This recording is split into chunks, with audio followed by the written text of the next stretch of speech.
Good evening, friends. We are back for another night of Kingdom Death. Our Kingdom Death bonanza.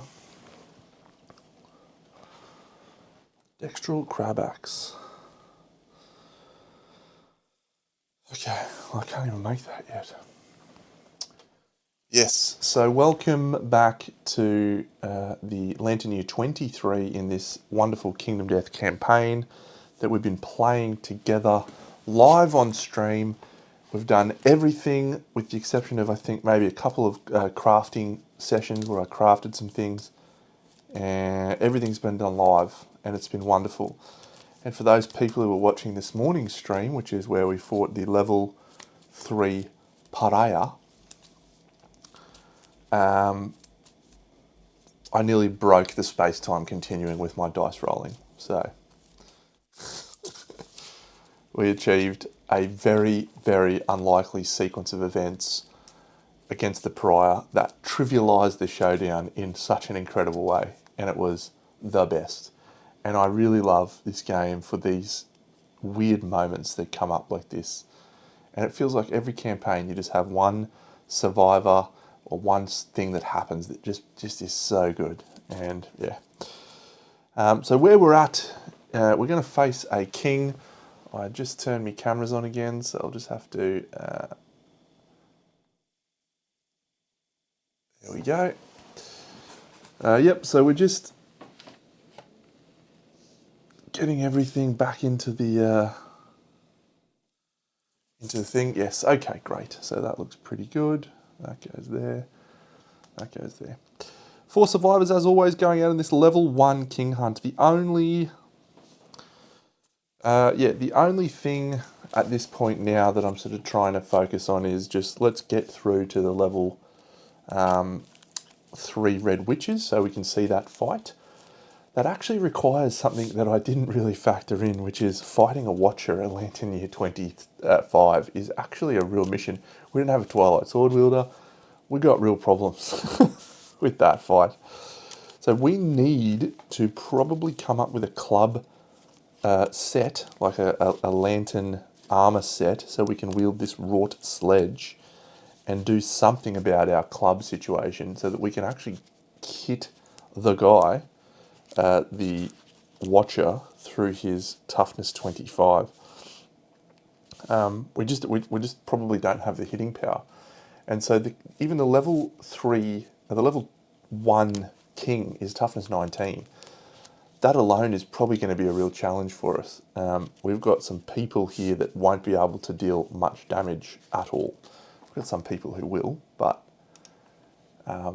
it's always bad strategy in my book to rely on 1 or 2 survivors to get your wounds.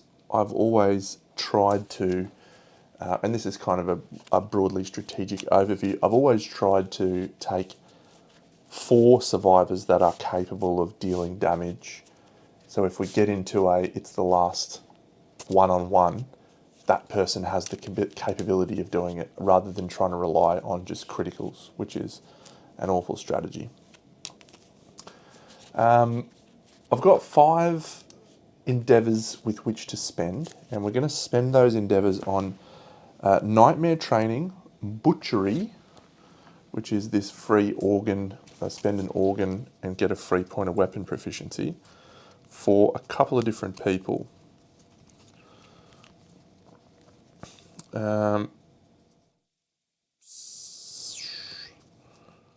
Character Butchery.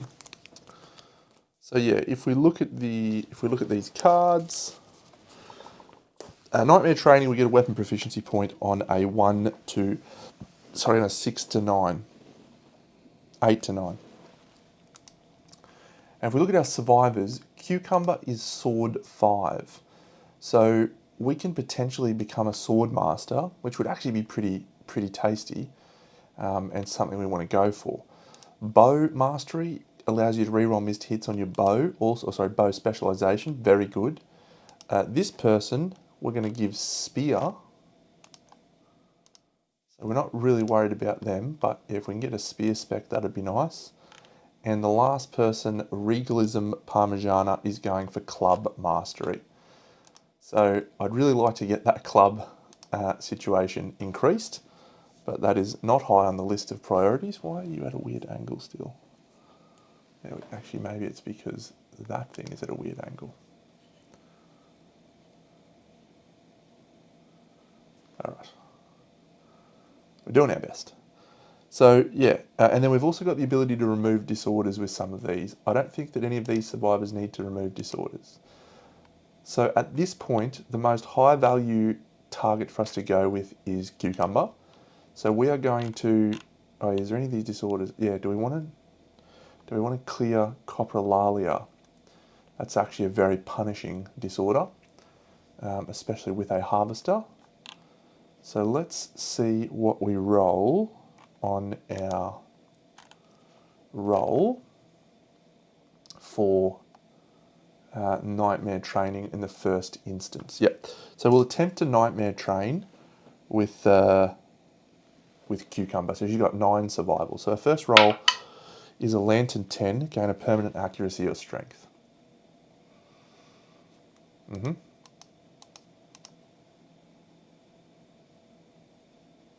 take an accuracy. We'll spend another endeavour to nightmare train into a 1, spend 1 survival or die. It's not going well. It's not going as well as I'd hoped. So we're down to 3. We can still do it if we go 8 to 9, 8 to 9 thing, but it doesn't work with removing the disorder. So we're going to remove the disorder, which is a miracle, and then we're going to do butchery on her.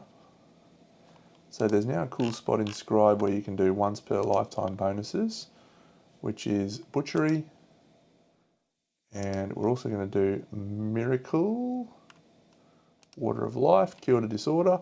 So that's cool. So we get both of those. So yeah, we're clearing off coprolalia, and we are gaining a point of sword proficiency, which has already marked that for us. Thank you very much. And that's that. So we've still got 1 left over.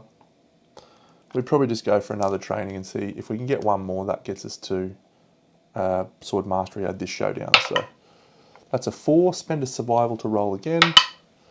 That's a lantern 10.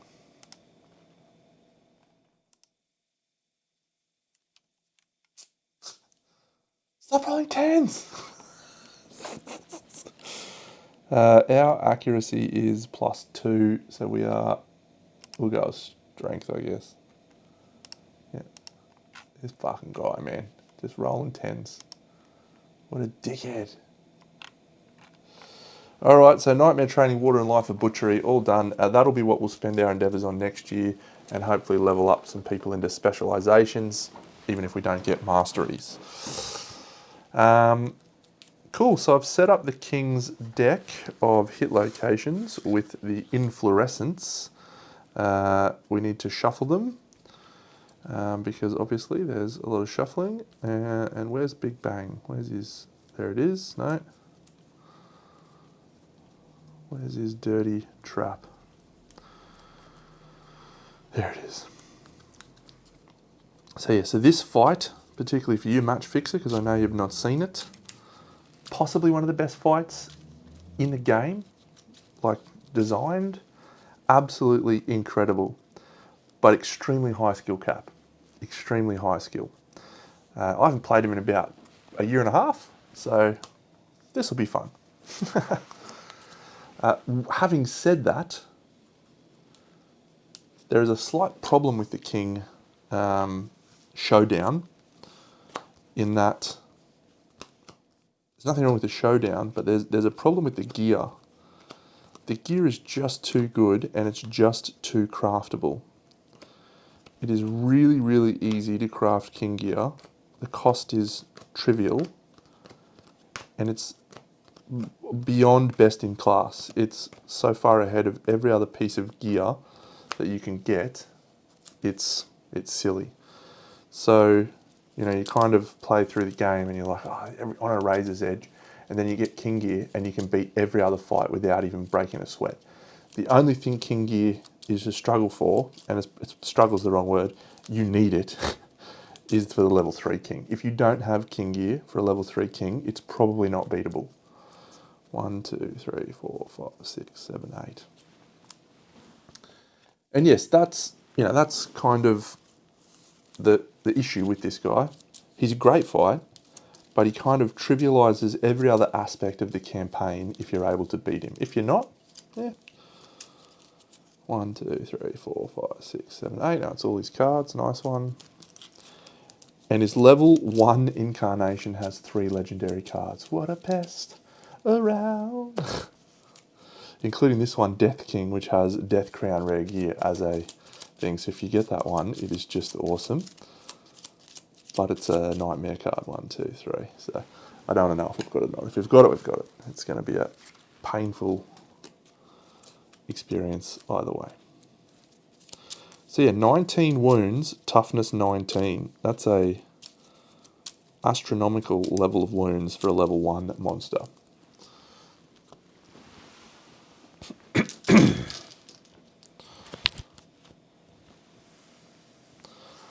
So we'll go over to here. We shall have a hunt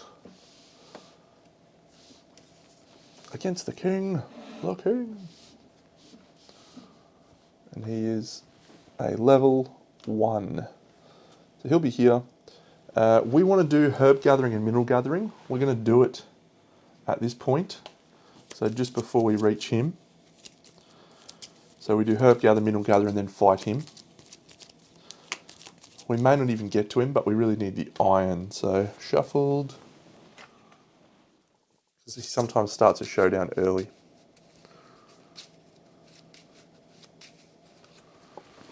Alright. So we will depart, and let's go through everything when we depart with our survivors. Depart. Alright, so Cucumber.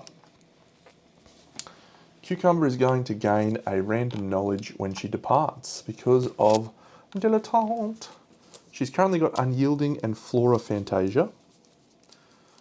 We'll keep Unyielding. We're going to ditch Flora Fantasia because there's no terrain in this showdown to speak of. And so she will gain Meat Shield. Don't love that.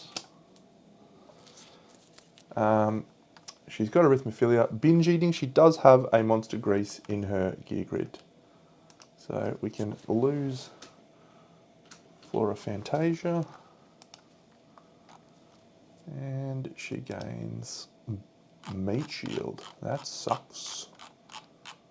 Meat Shield.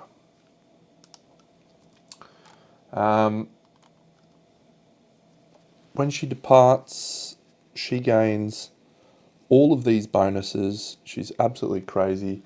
And she gains 1, 2, 3, 4, which is her courage. And that's it. Edamame. So on arrival, she's going to gain a strength token. We'll give her that right now. So we remember. And her gear grid is quite fun. Tinker, your blood runs hot, gain +1 speed. She's got osteophage. We really need to get her some strength. Wrought longbow, grimacing guillotine, all good. On a perfect hit gain a thing. Yep, so she's looking for luck. Now she's got a cool gear grid because she's the osteophage, so she doesn't actually need to wear any armor, so we can just play around with her gear grid and have some fun.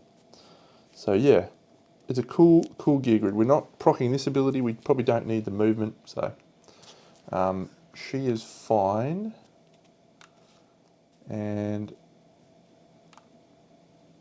yeah, that's it for her. So Linguini. Linguini has 4 evasion from our black and red armor set. She has Ravenous. She has Digestion. She can consume positive attribute tokens. She's a natural healer. Very nice indeed. And her, yeah, so we need to get out the things, don't we? Light Warrior.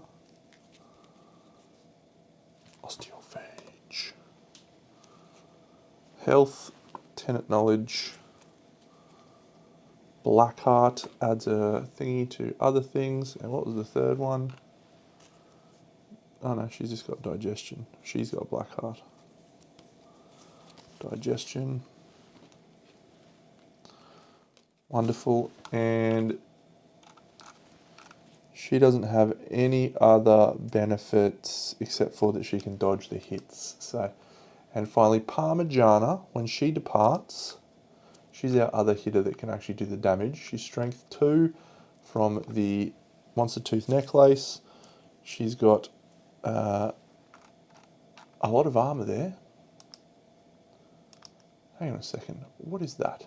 We don't have the Wrought Longlow. We have the Earl Tassets there. And a Dried Acanthus. So we'll just save that. She should have 2 more survival when she departs. 1, 2.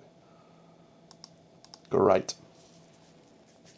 She's got the Clever. You can place yourself anywhere on the showdown board once everyone has set up. She's got Find the Castle, and she's also got Unyielding, which is tremendous. Find the Castle. I don't know, every time I hear that, I think, find the halflings. So that's why I say that every time. I've got some weird things that I do. The guys that I play with on a Tuesday night must think that I am one of the all-time pests. Find the Castle. Unyielding. And I think that's all we've got. Excellent. No strength buffs when they depart. She is definitely not this person with the highest strength when she departs, so that's fine. Clever is such a good ability. Clothed and satiated. Excellent. Alright, so where was my freeform dancer? Yeah, Osteophage has freeform dancer and Osteophage. She's got Meat Shield, Unyielding. Oh, who's got Blackheart? No one's got Blackheart. Someone had Blackheart. Oh yeah, she had Blackheart. Okay, so Meat Shield, Unyielding for both of them. Great! We don't get free understanding anymore when we depart, so... Okay, let's go back over here and do our first King event, and it is... Hiya! The Silent Landscape. All survivors suffer 2 brain event damage. 1, 2. The only sound is our squelching steps. Nominate a survivor to investigate the field of detritus. We don't have anyone that must investigate because we have not brought a gatherist. Gatherist is quite punishing. A nightmare tick is the one where you have to eat it. If you are insane, I think. Lose all your survival. Nightmare tick. No, that's a permanent evasion. So yeah, we'll nominate the Gourmandus Linguini. So she rolls a 9, which is gain a large flat tooth. So that's a Screaming Antelope basic resource. And that is when a survivor gains this, they gain an insanity.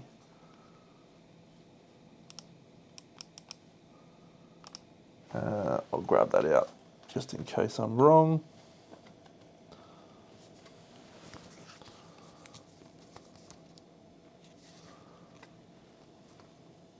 I was not wrong.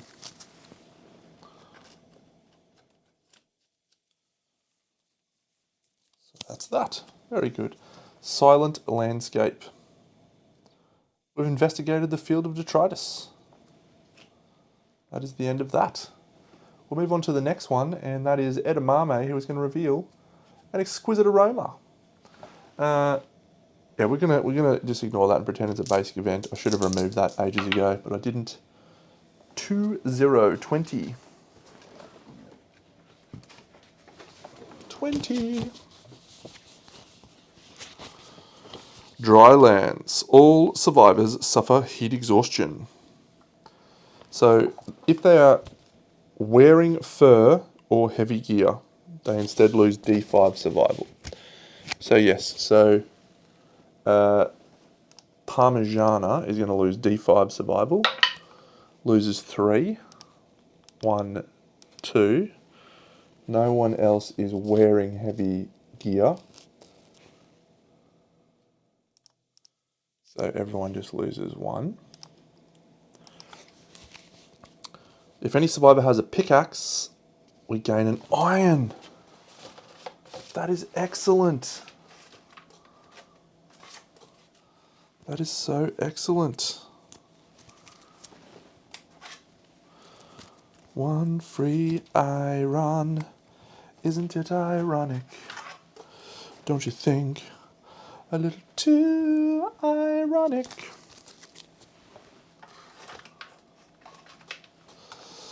All right. So the next one is another king event, and we have a failed labyrinth.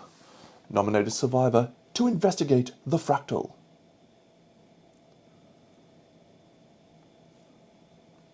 All right.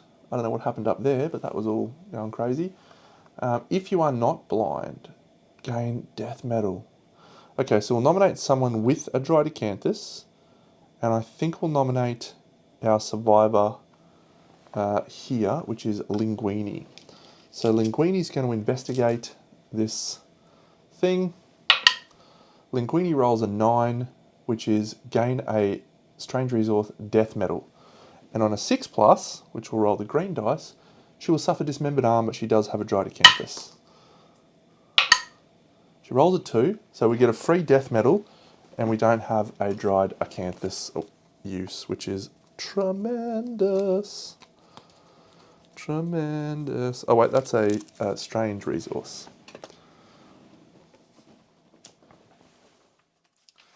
Strange resources. Are you going round the twist? I was feeling a bit hesitant about this fight because I was like, that is also an iron. But yeah, I just remembered it's actually just a super cool fight. So, it should be good fun. Next one is a basic event. Oh, an Ark Survivor Hunt event. That's bad. We have to do that in this book. Let's roll the dice. We roll a 5.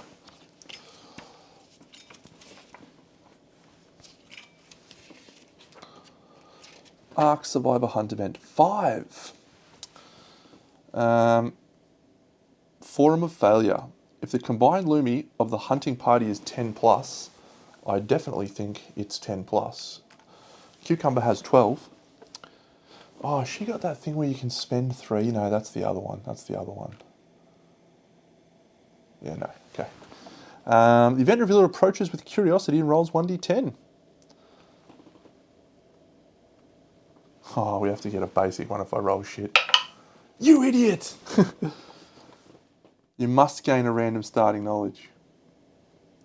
So she's going to replace Meat Shield. It's actually probably not the worst of things to happen. I think we've got Fear. Or Hunger. I think we've got Hunger 2 in our deck.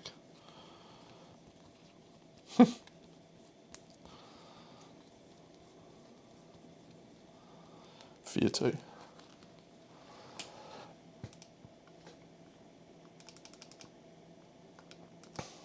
So, yeah, alright. No more Meat Shield. Could be worse. However, if we had have gotten that, select a Survivals of Norwich and currently gain it. We could have just grabbed a free Death Sense dodging thing, which would have been very, very cool. Ah, well, we did not.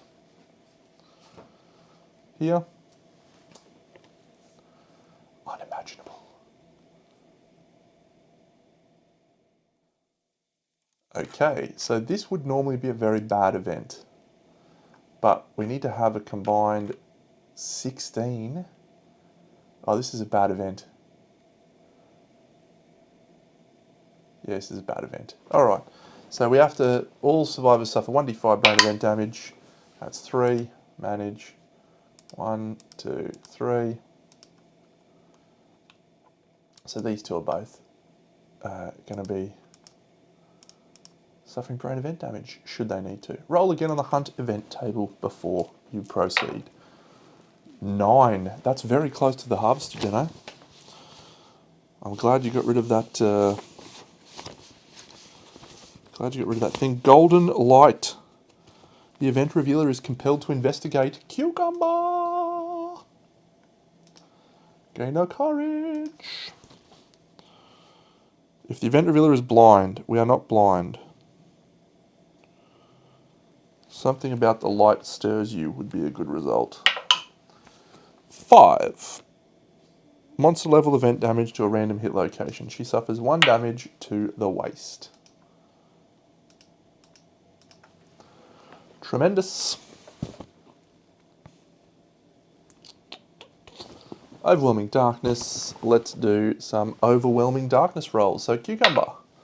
She rolls a 4, so that's every other survivor gains a survival, and she gains a -1 evasion token. And that is fine because she can discard it. Next person rolls an 8. That's suffer 1 event damage to the arms.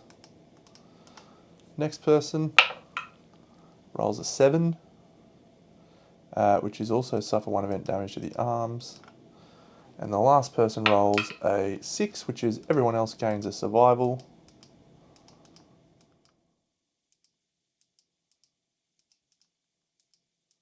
And they gain a -1 evasion token. So that's all done.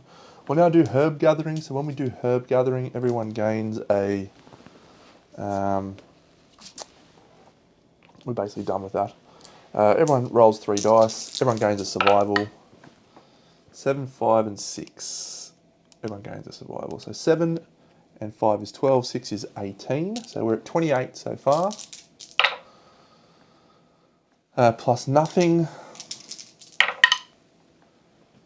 Plus 28, 30, 39. Plus our last roll is 39, 45. Okay, so we get the middle one, which is cooking.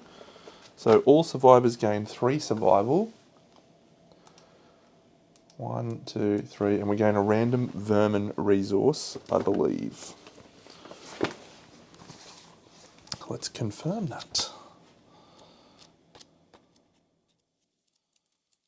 Herb gathering. Gain 2 fresh acanthus, gain a random resource, and all survivors gain 3 survival. We don't need the acanthus. So the random vermin resource is a cyclops fly. We could eat it and maybe die. We might eat that. I'd rather eat that than our acanthus. Mineral gathering. We roll a 4, which I think is gain a broken lantern. This would have been a great time to go down into the mines because I've got a pickaxe, I've got a sickle, and I've got a whip, which makes it better for mineral gathering. LM. 4 to 5. Gain a broken lantern, suffer 2 event damage to a random hit location. 1, 2 to the waist. Edamame.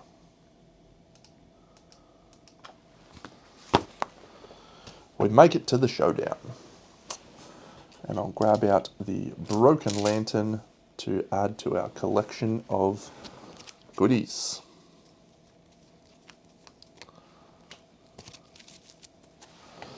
So when we arrive at the showdown, we will apply arrival bonuses, but because of our first aid kit, I don't think we've got any other arrival bonuses. Yeah, so we'll just go 1, 2, 3. And that's pretty good. That's healthy stocks. I'm happy with that survival stocks. I just realised I need to get the king out. I don't have the king out at the moment. Should have grabbed that before we started filming this showdown. We need the stupid king's stupid thing.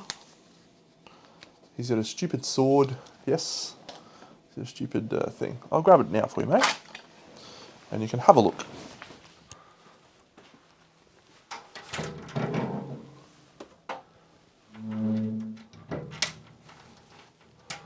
The king. They await the king. That's me, king. I'll zoom in, maybe. Yeah.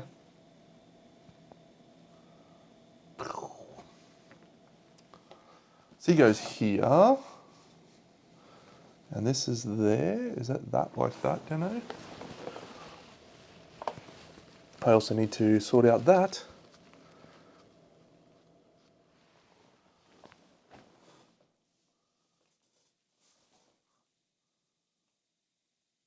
There we go.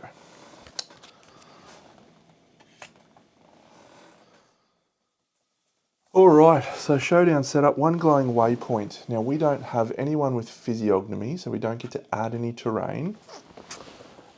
He's got AI, he's got lots of cool things. Oh man, what a fight. So let's run through his rules to make sure that I remember everything to do with this guy. And I'll read as I drink. So current is a rule that doesn't come into play much. Sometimes it teleports lightning through the models. Audio synthesis. The monster converts sound into energy. At the beginning of the monster's turn, draw an energy card. Do not draw it if all survivors are hushed. Hushed, certain gear makes you hushed, and there are locations where you can be hushed. Ghost geometry, he will teleport around rather than move, and when he teleports, he tries to land on people. And you suffer brain damage on collision. That seems bad. And here is his clothes. So those areas are hushed. So if you're running close to him, you can avoid stuff. You cannot encourage when you're in that. And you can't activate noisy gear, interestingly. I don't think we've got any noisy gear.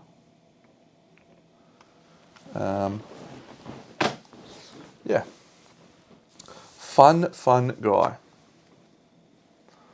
Fun guy. Make me scream the best I've ever known. So we start 4 spaces away, I think. And with this setup, you need to make sure there's no spot where he can go, where he can get multiple people in a ghost geometry. Very important. Excellent. All right. Well, that's pretty much it. I think we're good to go.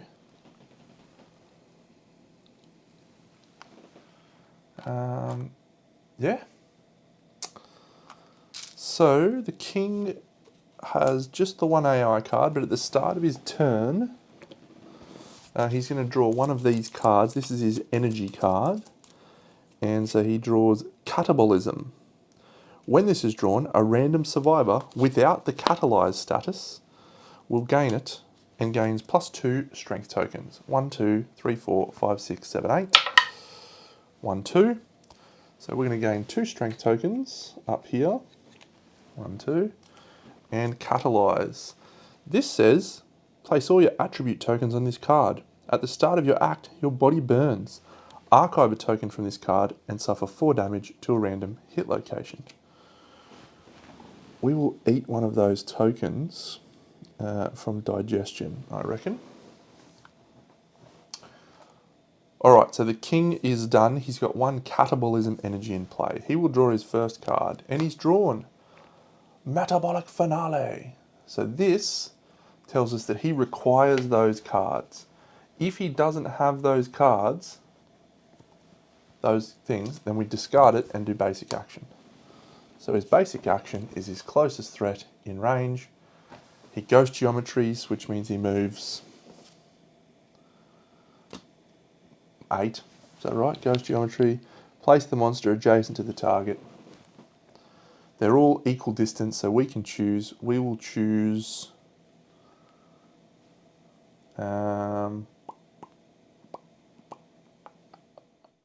is our highest evasion? Cucumber. Evasion 7. Seems fine. So yep, so we'll go cucumber. So we'll ghost geometry here. And we will swing with 4 speed. There's no bonus tokens. I hope, desperately. No. So 4 speed hitting on a 2+, which goes to 9s. So we roll no hits, which is good. So we don't have to do the extra energy card draw. Okay, it's a promising start. It's our turn, so we will then start with her. We'll spend a survival on Linguini to surge, and she will eat one of her +1 strength tokens. Linguini, surge, nom nom nom nom nom. So she's just got one left. She'll take damage from that at the start of her act. She suffers 4 damage to a random hit location. But she has done this, and she has done this. Oh, that means she gains a token back. Okay, well, that's a pointless exercise, isn't it? She's just going to have strength tokens galore. Alright, well, it's only 4 damage to a random hit location each round. She can work through that in her own special way with a lot of damage. So yeah, we'll do this on Cucumber's Act. So at Cucumber's Act, everyone gains a survival because she has the Lantern Gear. She will attack on the king. She is currently hushed. She has Durandal, which is 2 speed, hitting on a 2+. That's 2 hits. The hit location she draws, wrong button Deno, is the Majestic Shawl and the Radioactive Something. Reflective Coins. Okay, so there's a wound, perform basic action targeting the attacker, and there's a reflex, which is perform Ghost Geometry targeting the attacker. Ghost Geometry, place the monster adjacent on top of as many other survivors as possible. Yep, so there will be none.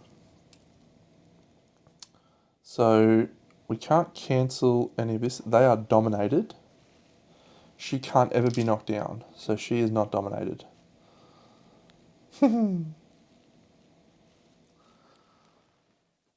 Domination is you are knocked down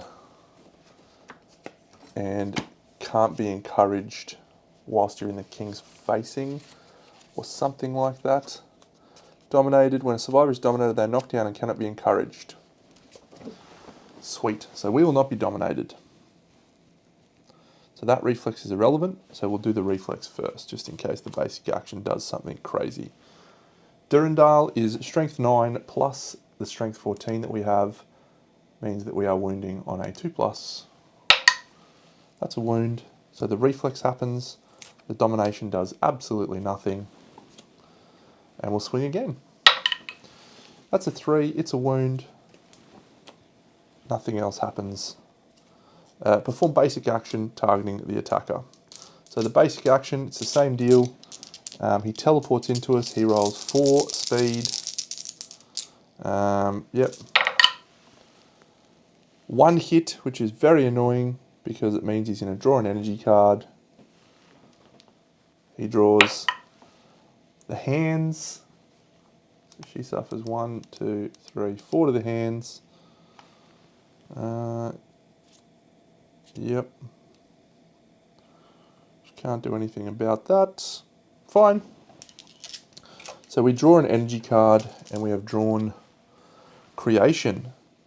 When this is drawn, the survivor furthest from the king suffers 2 plus 1 brain damage. That is Parmigiana. So Parmy is going to have a brain trauma. Parmy rolls a 9 with the +2 on the brain trauma because of our delightful Accept the Darkness. Parmigiana rolls an 11. Maniacal Laughter. Gain a -1 speed token, the priority target token, and 1d5 insanity. So it's 2 insanity. 1, 2. She's knocked down. And gains a -1 speed token. That's fine because she's wielding the wrought sledge, which is a-okay. And that's all. Maniacal Laughter. All done. We'll swing again with our Durandal Survivor. That's 1 hit. Stone Infants. Very nice. We wound, but it's not a critical. We will spend a survival to surge with Cucumber. And we'll swing with Durandal. Oh, Unyielding. We suffer 1 less damage. Yes. Come on, Unyielding. Come on. Yep. So it's a perfect hit and a 4. Inflorescence and Majestic Colour. Okay, so this is for first strike. So what happens with this, this gets discarded. And we randomly grab out one of these. I think that's what happens. It's been a while. The King Harness. Discard 1 energy card and archive this. So we will discard this creation card.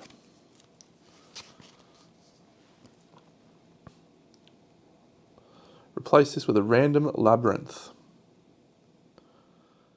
The monster puts its corresponding labyrinth token into play. Then roll to wound that location instead. So we will roll against the Lightning Forest. There is a reflex. No critical.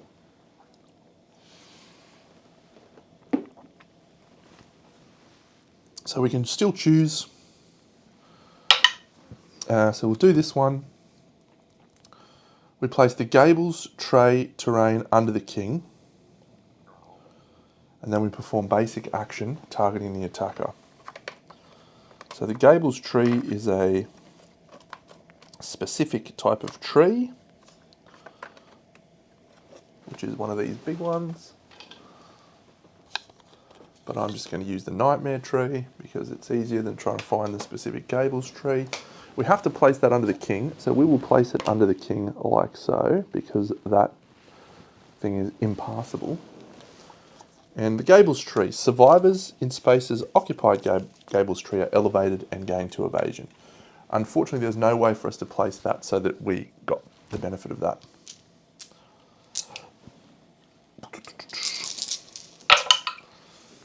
Four misses. So no after damage current triggers. That was a wound though. Gables trees in play. The Majestic Collar. So that is a critical, which is our first critical, which is gain a random monster resource. All non-death survivors gain insanity. Now, everyone but her gains the insanity, I believe, because hushed. You are considered deaf. Yep, so everyone but her gains the insanity. So I'll just go. And manage departing survivors. 1, 2, 3. Cool. Majestic Collar. The random resource we get from the king is King's Coin. King's Coin. An antique bangle. She has 1 more survival to spend to do 1 more attack, which is amazing. Durandal. If we get her extra speed, she's an animal. A perfect hit, I say. The Ribcage and the Majestic Chest. Perform Ghost Geometry. The attacker is dominated. I'm just going to take that 9 because... And we get to choose...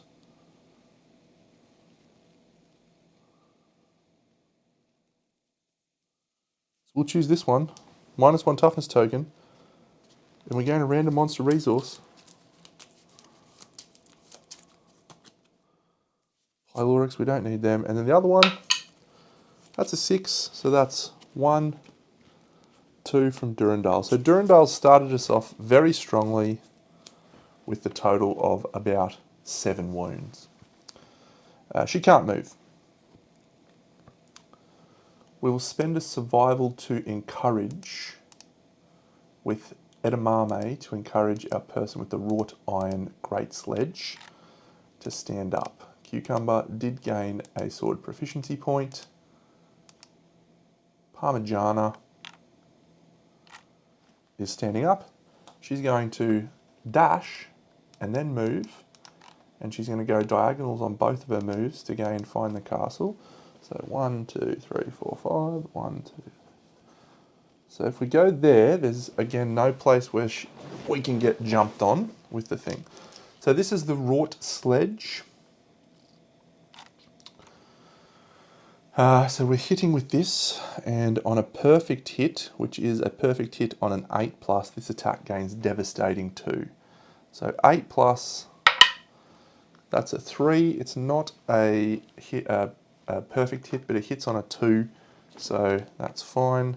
An inflorescence, so we discard this catabolism, and we reveal one of these hit locations, wherever they are.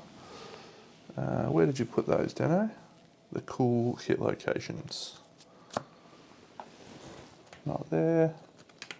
There. No, not there. There they are. Cool. We've found the Fingernail Castle. Okay, so all survivors in the monster's field of view suffer 3 brain damage. So that's everyone but Parmigiana. 1, 2, 3.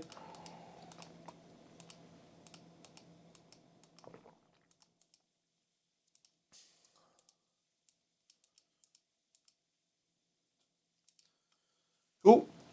So attempting to wound the Fingernail Castle. So our strength with Parmigiana is, what are we wounding on, Dano? So we've got a -1 toughness token because we did a critical. 13. So we're wounding on 4s and there's no critical. That's a 1, so that fails. We'll surge and swing again.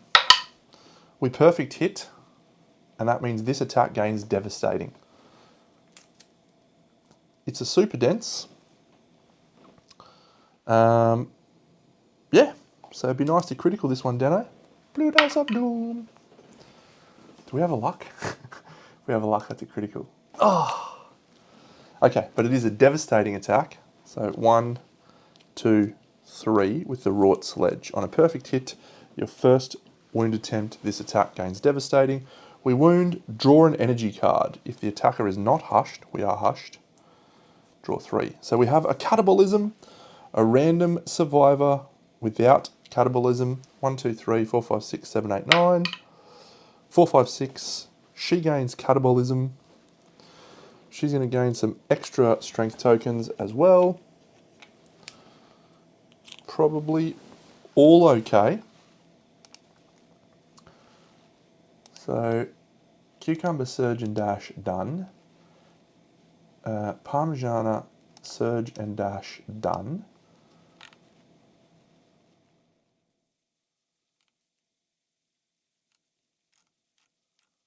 All done. So I think we'll do our wrought longbow chick. So at the start of her turn, this is Edamame. She suffers 4 damage to a random hit location, which is the head. 1, 2, 3, 4. And she loses one of her strength tokens from Catalyze. So she still has 2 strength tokens. She will attempt to shoot with the wrought longbow.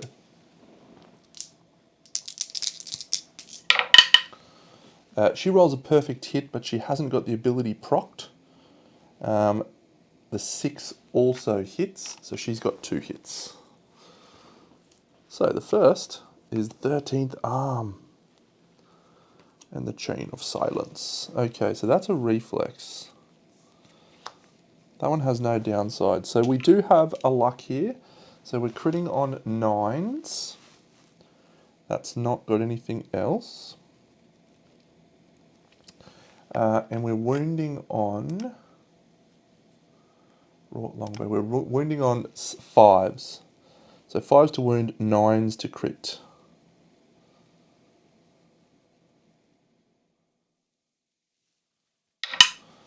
So that's a critical. We gain a heavy chain. And unfortunately, we have limitlessly broken this front clothes. So the front of the guy is now no longer hushed. One wound. She's got a bow. He's landed a club.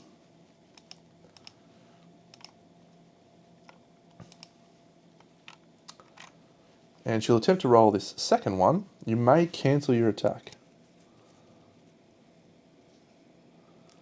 So this is okay. All non-blind survivors in the monster's facing. So it'll just be her. Roll 1d10 if the result is greater than their understanding. She's understanding 4.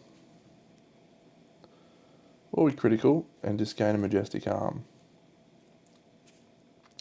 She's got a Drydocanthus, so I reckon we take this. Take the Drydocanthus. Because it's a wound if we get it. Yep, we'll do it. Critical. Majestic arm. Sit down, idiot. Majestic arm. Alright, so she's done. She will dash to get the heck out of dodge. We don't need you to do anything else, Edamame. Just get out of there. 1, 2, 3, 4, 5. She speeds 6. Oh, she's amazing. And the last person that can attack is our Stampede Glaive person. So they take a damage from their cuttable eyes. They take 4 to the body. Linguini.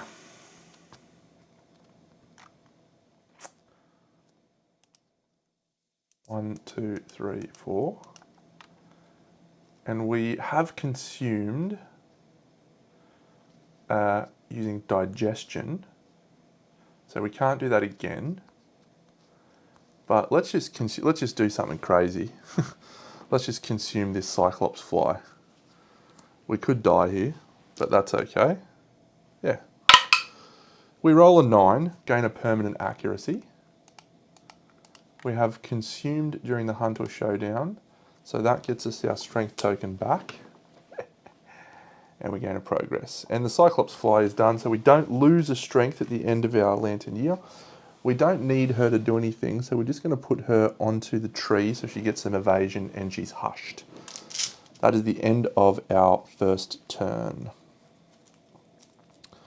So the monster will go. We will start by drawing an energy card, which is from... why does it do that, don't know?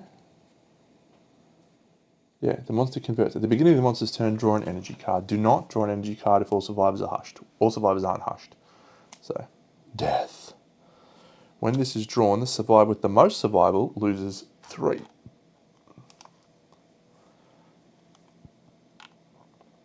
So Edamame can lose 3. 1, 2, 3. We've also reset here, so we've got dodges and stuff available. Cool. So let's draw the first the only AI card, I should say, which is here. Stone. Oh, wrong button, Deno. Stone creation. Closest survivor. Perform ghost geometry. All right, so this could be a dash to get people out of dodge. Yeah, so we're going to dash with Linguini.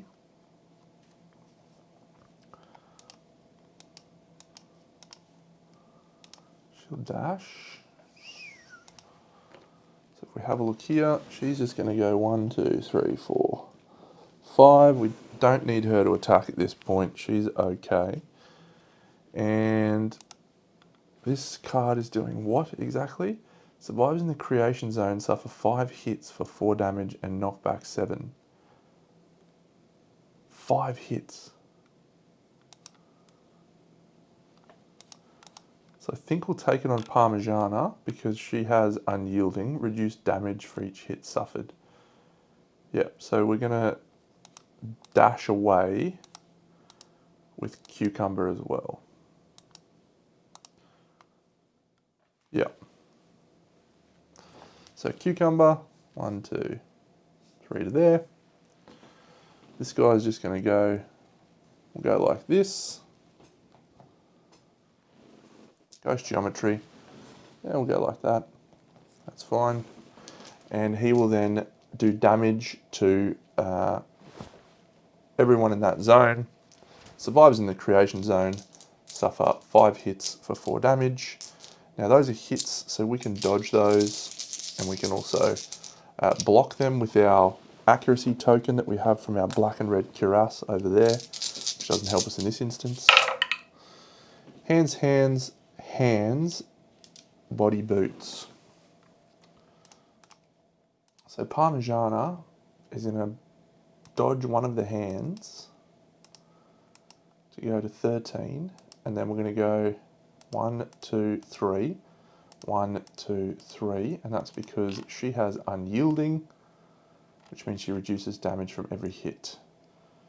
And then 1 to the body, 1, 2, 3, 1 to the boots, 1, 2, 3, knockback 7, 1, 2, 3, 4, 5, 6, 7. We're not knocked down from that, so that's fine. And place a Royal Causeway terrain tile where each survivor stood before knockback. Cool, the Royal Causeway are these little walking ones, aren't they? Yeah, it looks like this. And the Royal Causeway terrain does what? Obstacle impassable. You can spend a thingy to... Yeah, you can be elevated. Alrighty. That's the monster's turn. It's our turn. So let's actually go straight with that survivor. She will find the castle. 1, 2, 3, 4. And then 1, 2, 3, 4, 5. So finding the castle twice. Dashing through the snow. She's hushed. She's find the castle twice.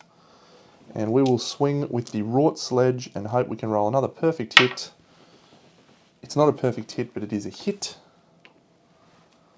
And we reveal the Osseous Labyrinth. If there is at least 1 death energy in play, there is. Full move the monster forward. Any survivors it collides with suffer hits. It's only speed 7, I think, so we're probably fine here. Yeah, speed 7, movement 7, I should say. Critical would be nice. Gain a Pallium. It's not a critical, but it is a wound. Yep. So 1 wound. Reflex. He's going to move 1, 2, 3, 4, 5, 6, 7. Right in range of our bow. Very nice. She's dashed, so she's normally would struggle, but because her surges and her things are the same, she can still get in an attack. That is amazing. 1, 2, 3, 4, 5. 1, 2, 3, and then she's got 1 action left with which to attack with. Cucumber, cross her dash and surge. She's dashed. Yep. So Durandal, double hits. It's fine. We've found double inflorescence, so we're going to discard both of these. And we're going to bring into play 2 of these locations. The Spire of Eyes and the Dark, Dark Forest.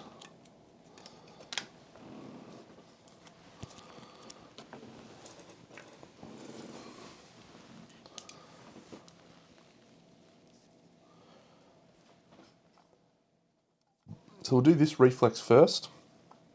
It says set your survival to the survivor with the lowest survival. So that's 12. So that's a wound, 1. So we set our survival to 12. 1, 2. And then wounding this reflex, that's a wound. And so that says all survivors in the monster's field of view lose 3 survival. 1, 2, 3, because we are in everyone's field of view. That is it for her. We can shoot with the wrought great bow, and I reckon we do that. Edamame, start of her turn, suffers 4 damage to the boots. 1, 2, 3, 4, and that is thanks to Catalyze. And she will shoot with the wrought longbow. It's 3 speed.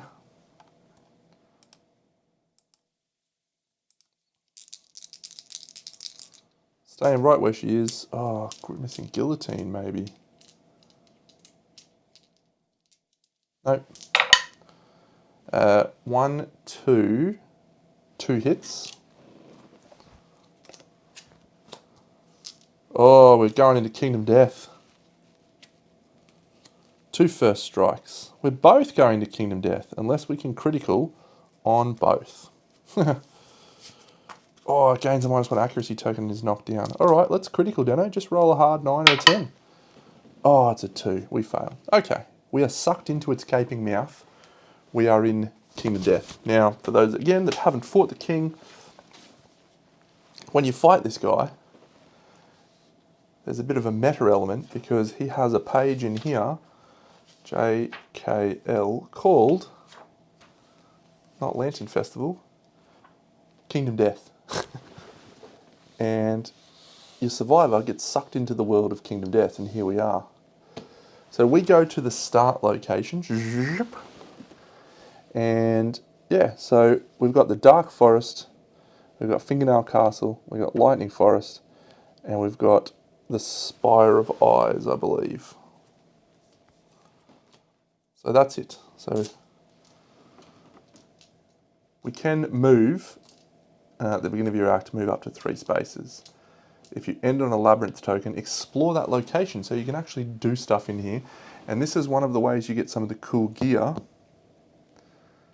The Fingernail Castle gets you a death medal, which we'd like. The Fire Palace, no.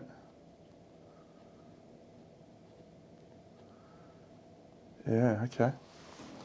I'll double check the ones we've got in play, because you are supposed to put tokens on them to say that they're in play.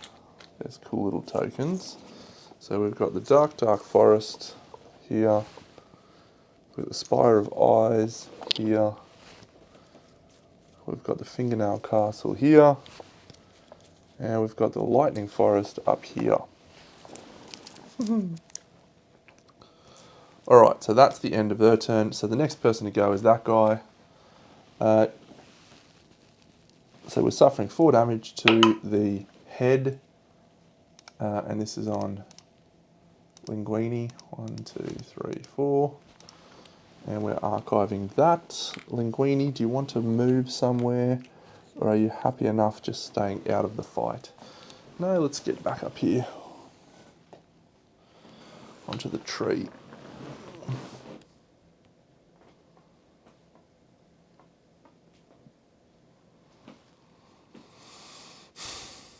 Okay.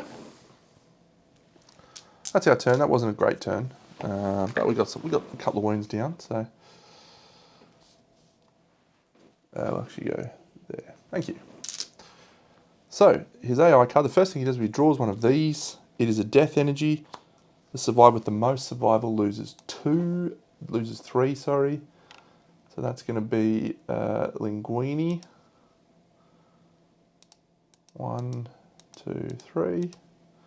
Very good. And the death energy is done. And so his AI card is Creation Spark. Is there a creation energy in play? There is not. I should have just done basic action before instead of that card that I did, because I forgot that he didn't have the energy in play. Basic action, closest threat in range. Cool, it's our chick. He's in a ghost geometry her. We're going to go like this. We're going to roll 4 speed to attack her. She's a lot of evasion. Has 4 misses. That's the end of his turn. We will start our turn with her. No. Let's go to our survivor in Kingdom Death. So they are going to suffer 4 damage to a hit location. It's the waste, and they're going to archive their strength token, and that card now goes away, Catalyze, because they have no more tokens on there. And where do we want to go? We can move 3 spaces. I think we want to get this free death medal down here from the fingernail castle. Level 1 or more. Yep.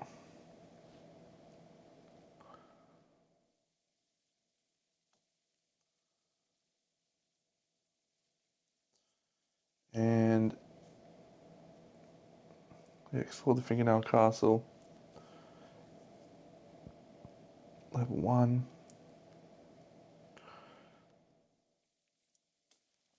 Yep. So we're just going to go 1, 2, 3.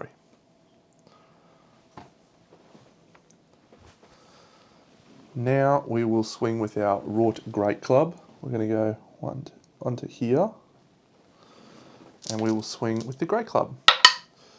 That's a miss, so we'll surge. She's done. Parmesan is done. Surging. So that is a perfect hit, which means that this wound will be a devastating. It's another inflorescence. So that gets discarded, and we have a potential critical wound here. Lux Miseriolia. Oh, that's bad. I think that one's bad. All survivors suffer 4 damage to the head location.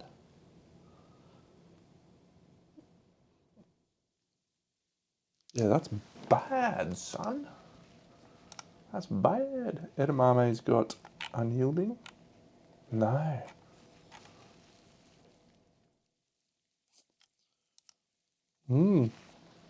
All right, well, we may surge before that triggers and see if we can do it, because this is a devastating wound. So that is 1, 2, 3. 1, 2, 3. So we could dash and surge with old mate and maybe do the remaining 3 wounds we need if we're lucky. So let's try that. Cucumber, surge, 2 hits. Ah, she traps. All survivors are doomed.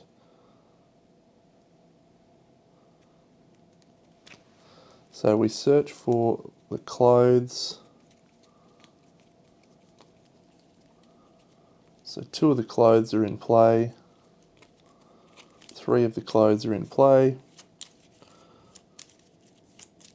There is an explosion. All attackers and survivors that are not hushed suffer damage equal to the number of energy cards in play to 1 hit location. So we suffer 1 damage to 1 hit location for all survivors. So we're still a chance. We just need our freaking Stampede Glaive guy to get it done. So 1 damage to 1 hit location. So we'll start here. 1 to the body. Here. 1 to the body. Here. 1 to the boots. And last of all here, 1 to the hands. So that's the end of the trap. Actually, that last person is hushed and so doesn't suffer that to the hands. That's nice. So we'll surge now, or dash and surge are basically the same with her, Cucumber. So she'll swing again and try and get this job done. 2 more hits. The Spire of Eyes. Oh. And Stone Infants. So she wounds. We'll just take that one. All survivors in the monster's field of view lose 3 survival. So that is Cucumber. 1, 2, 3. And Linguini. 1, 2, 3. Linguini's going to have to get this done if she can.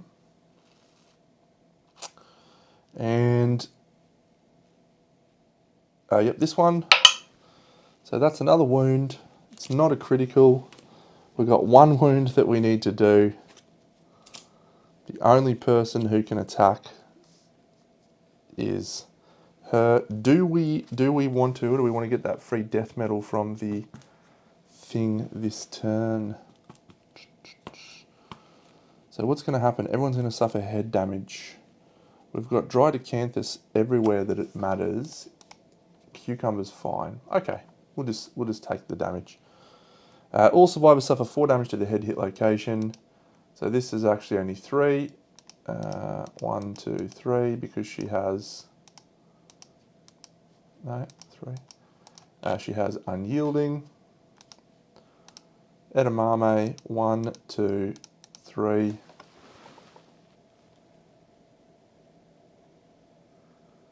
Oh yeah, she's got to suffer a severe injury because she suffered when the trap's drawn, she's in there. That's right. So she's suffering severe injury to the waist, which is a 5, which means the archive's the acanthus, and she's got a shattered jaw as well now. That's okay, that's okay.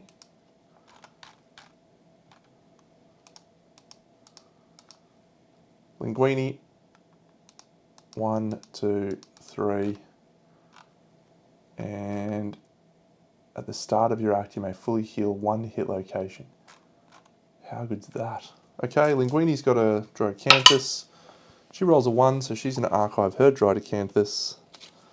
Their Droacanthus. We got 2 Acanthus on this hunt, so we're just going to make those back.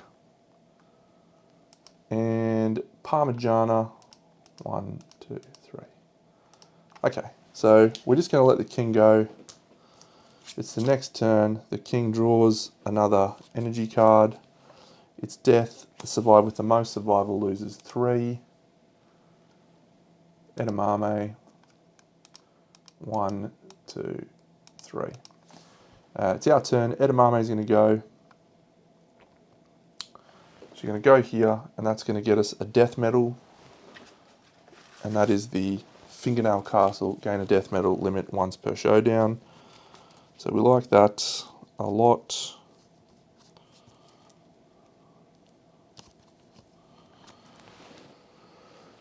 Another death medal. And yeah. So if we do our buffhead yellow Linguini, they could die, except at the start of her act she's going to use natural healer to heal 1 hit location, which will be her head. So she then suffers the catalyzed damage. That goes away. 4 damage to the hands. 1, 2, 3, 4.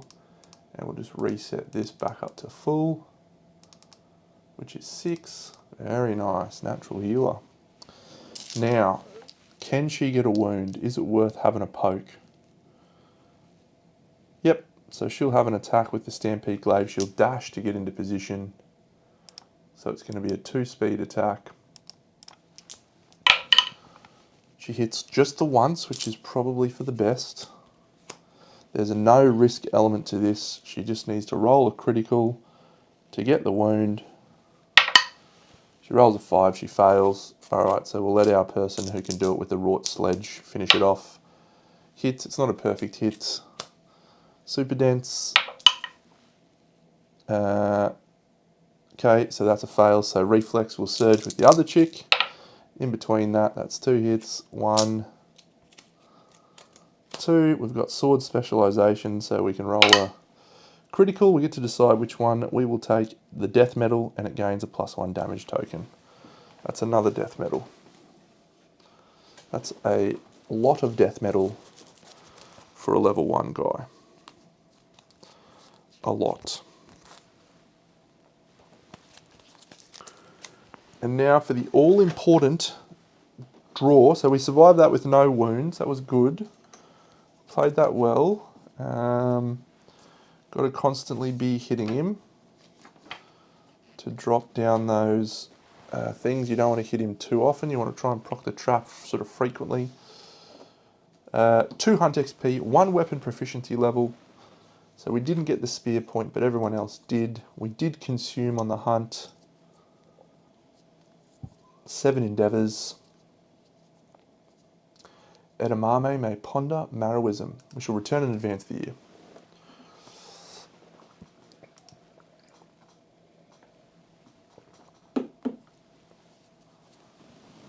Promising stuff. Promising stuff. So the reason I say it's a nervous time, we need to draw a scrap. We need to draw one of the, so 5 king resources and 4 basics.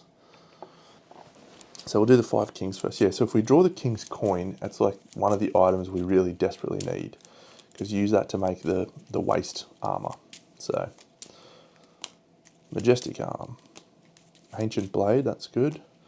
Pallium, that's good. King's cloth, come on, Dano. I fucking love it when I do that shit, man. It's so good when you Dano. You're the man around. All right, 1, 2, 3, 4.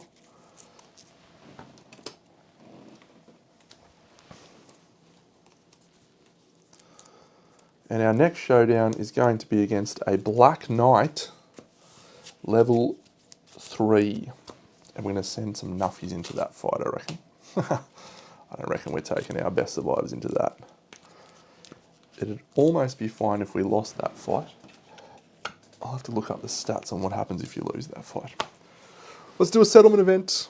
And then we can ponder Marrowism. The settlement event is... We're just going to roll 1 single dice, and we roll a 7. Our fate is in the hands of the dice gods. 3, 4, 5, 6, 7. It is death. Nominate a survivor to die. Select result based on their hunt XP milestones.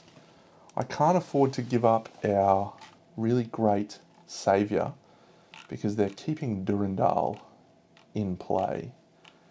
So Artichoke can't die. I would have preferred Artichoke to die because she's got 4 things. Because you get free Clan of Death. Free Clan of Death would be amazing.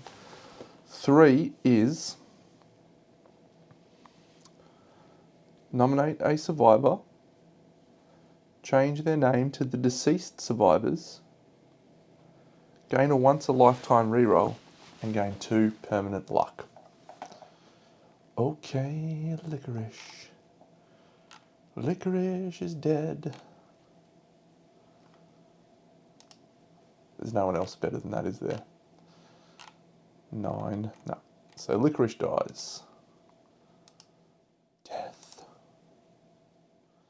If we had a retired survivor that was crap, I would have gone for a retired survivor and got free Clan of Death.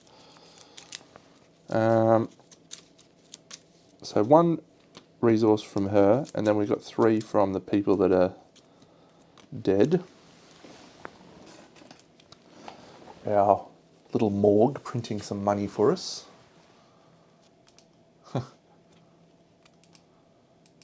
Black Knight, level 3. Okay, so death is fine. The survivor that we nominate has to have 2 or less hunt XP. They gain a lifetime reroll back. That's interesting. That is interesting. Marzipan. Dumpling.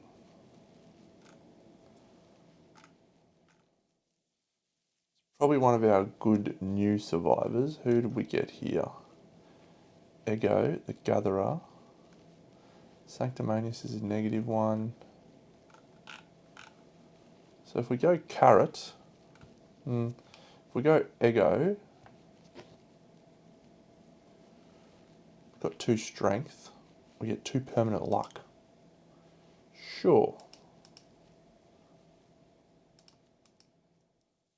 2 permanent luck.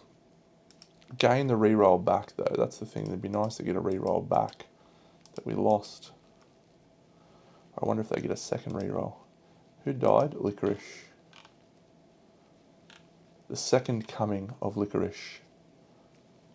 The second coming. Silken Tofu could have a second coming. Get 2 luck out of Silken Tofu. Rest up that broken hip, so we can heal the broken hip on our bed. He's got Evermore. He's got the Ardent. I don't mind that. Silken Tofu, get your re-roll back. Change your name to Licorice. We're going to make it Silken Licorice though. Oh, it's her mum. It's his mum. Silken Licorice has lost his mum. So no wonder. No wonder. And gains 2 permanent luck. Okay, let's go. So if we have a look at our Licorice is tremendous. Got 2 clubs. Let's make them a club finder.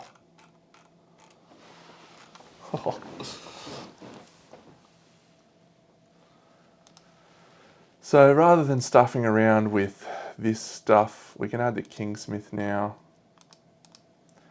We do have to do the bell tolls, so we'll do that now. It's level 3, the bell tolls. The bell tolls for thee, oh Black Knight. Bong. And you must embark upon the mountain ascent. We roll a 3. A survivor with the highest insanity must depart. No! I don't want it to depart. I don't want it.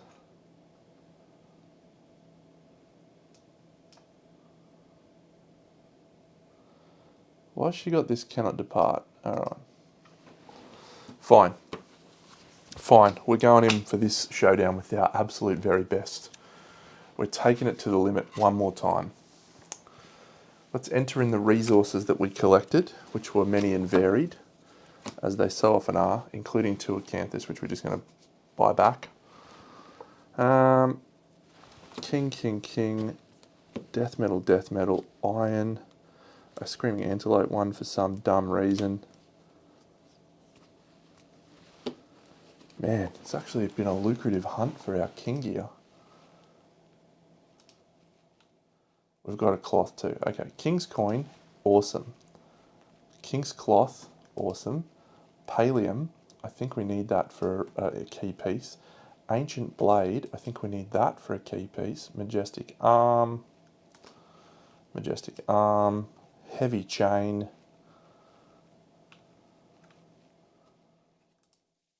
Pylorix, and an antique bangle. Plus, in here, we gain an iron. We gain a 3 death metal. And a lot of other resources.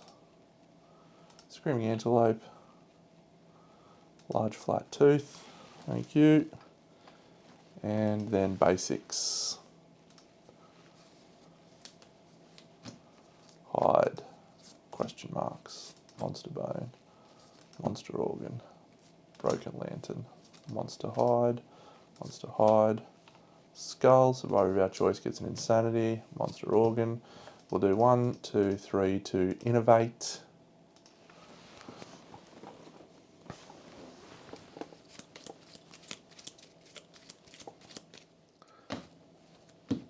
Yeah, we'll take family, thanks. So we need to draw Clan of Death at this point on the next one, otherwise we do not get Clan of Death ever. And we need Clan of Death. We need it. So the next Lantern year we have to draw Clan of Death. Family consequence, and that's it. We're a 4 out of 5 or something crazy to draw that. Progression. Family. Done. That's our last chance to do it as well at the end of next year. It's our last innovation. Yeah, it's been pretty good. We've got a lot of innovations. Strange resources. King resources. So let's have a look at what king gear we can craft. I'm pretty sure we can craft a lot of it. Kingsmith. It's a lot of clean sheets there. Boots requires a perfect hide and a perfect coin. Are you asking why is it so good? Required resources? Or are you, if you're genuinely asking, here is what it does. So yeah, all newborn survivors gain +1 accuracy, +1 strength, and +1 evasion. So it just makes your survivors that you have way better. Doesn't impact your current survivors though. So yeah, it's when you get it early, it's so good. Accuracy, strength, and evasion. Evasion being the key component there, because the only way you can win this game is to survive. Let's actually just randomise our forum knowledges so I don't have to mess around with that. Draw 4 knowledges: duty bound, freeform dancer, tumble, and unyielding again. Thank you. I'll purchase another unyielding. The Kingsmith. Alright, so the helm is a pallium and a death metal. The gauntlets are a majestic arm and a death metal. The greaves are a king's coin and a death metal. The Death King boots are a perfect hide and a death metal. And the plate mail is a king's cloth and a death metal. So yeah, so we can make everything. It is nice to get early. So yeah, I can make a full king set after fighting a level 1 king. That is just actually like not good for the game. That's not good for the game. When you beat a level 1 king, you may, thanks to the Kingsmith location, there is actually an endeavour you can do, which is called Pull Binding Chains, which is you can do the Decomposing Labyrinth event. And this is how we get more death metal at the risk of people dying. We're okay with people dying. If you have legendary lungs, you add +2.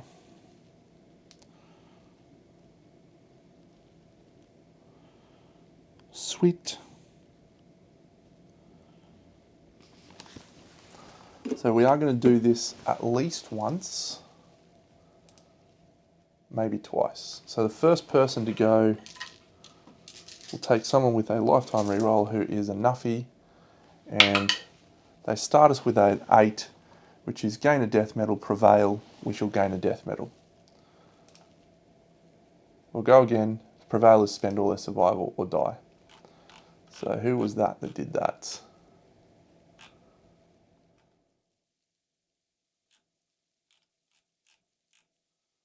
Oh, we don't have any nuffies left. All right, let's do that one with the negative thing. Salad, you look great. Yeah, we'll go macaroni. So macaroni spent a survival.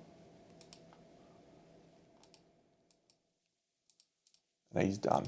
Good work, Maca. We'll throw bolognese in.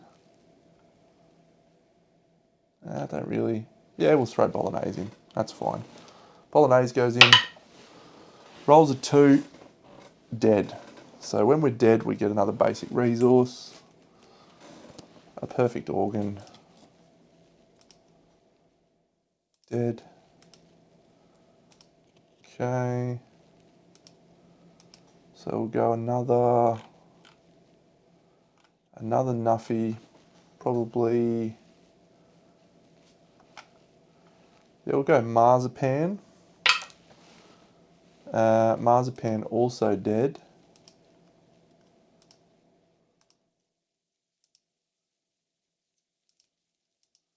Got a matchmaker. Got to decide. If I get one more, then we get the full set, which is sublime. I'd also want to try for a nightmare training as well. So if we get nightmare training on old mate, Silk and Licorice comes back into the fold. Dumpling. Yeah, dumpling can go in. You're rubbish, dumpling. Just hard roll it for us, dumps. Edema, let's do the Marrows and level up actually. Well, we got that. Marrowism. Before resolving, consume a bone resource. Num num num num. Let's actually add our death metal. Very good. And consume a bone. Skull. Num num num num num. Gain a Lumi and roll a dice. The Lumi roll, that's a 5. So that is gain stone skin. You may consume a bone resource. Okay. Num num num num num num num. If you do, gain +1 strength. So our Marrowist, Edamame, goes to rank 2. Gains stone skin, which is, I can't recall. Oh, it's so good. Oh, look at that. When a hit causes you to suffer a damage, stop, don't roll anymore, and we gain a strength. Nom nom nom nom. Gain a strength. Introspection. Gain a monster bone basic resource. Yay. We'll actually eat that instead of the question marks, just in case. And gain a Lumi as well. Edamame. Alright, one more try for death metal. That's a 1. Another survivor's dead. We'll use one with a lifetime reroll. Into a 7, so prevail or die, but you do get the death metal. So 1 endeavour. It's going to have to be one of these ones. I think it was carrot. Yeah, so carrot. Spends a survival. End a lifetime reroll. But for the privilege of doing so, carrot has now gained us the 5th death metal that we require. We just have to decide if we want to go for some of the weapons, because the weapons are also incredible. Incredible. Alright, Kingsmith. It's kind of like, well, why would I use anything but King gear at this point? What do we need to craft stuff? Kingsmith. So the Assassinator, the Usurper. It's a grand axe. Strength 14. The Usurper, what does it require? We don't have a Spiral Pauldron, very good. The Royal Shield, they're the good things. The Royal Medallion. That is, at the start of each round, that's an awful fucking use of those resources, by the way. A Royal Lantern requires an Antique Bangle and a Pylorix. The Royal Lantern is awesome. We will probably craft that. The Kingslayer. Sharp and refined. I forget what refined does, man. What is refined?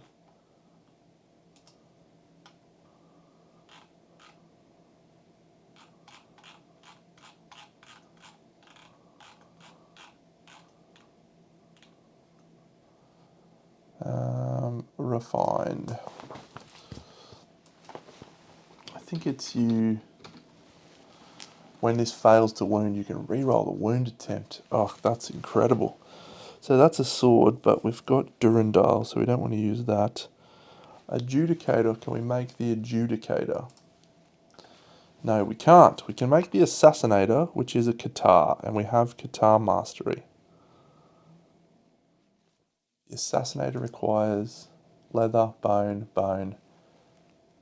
It doesn't require a King's Coin. It requires a death metal. Okay, let's make the King's set first of all, because that's the most important thing. Perfect Hide, yes. King's Coin, no. Death Gauntlets. Death Metal, yes. Majestic Arm, craft. Death King Greaves, Death Metal, and the King's Coin required. Death King Helm, Death Metal, and a Pallium, and the Death King Plate Mail, it's King's Cloth. It's just stupid, man. It's just stupid that you can fight a level 1 guy and shut the gate. It's so dumb. At the same time, it's awesome because the gear is really fun to play with. But let me just highlight why I think it's silly and dumb. So here is the gauntlets. 10 armor. Before drawing hit locations, you can make an additional attack roll. Okay, I'll do that with my sledgehammer. The boots. Let's spend double movement to just go adjacent to a monster. Okay.